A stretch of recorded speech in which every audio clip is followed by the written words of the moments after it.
Seorang Kapolsek yang bertugas di wilayah Polres Timur Tengah Selatan, Nusa Tenggara Timur, Ibtu NRB, kabur usai selingkuhannya hamil.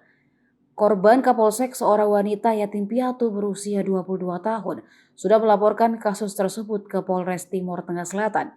Dan kini dikabarkan sudah melahirkan bayi laki-laki pada Jumat, 13 Januari 2023 kemarin. Rupanya saat berkenalan, Kapolsek ini mengaku duda, padahal dirinya sudah punya istri dan anak. Janji manis pun keluar dari bibirnya saat hubungan terlarang itu terjadi. Bahkan ketika korban hamil, Kapolsek itu berjanji akan menikahinya. Namun janji tinggallah janji, si Kapolsek ini malah kabur. Ia juga sempat meminta korban untuk menggugurkan kandungannya.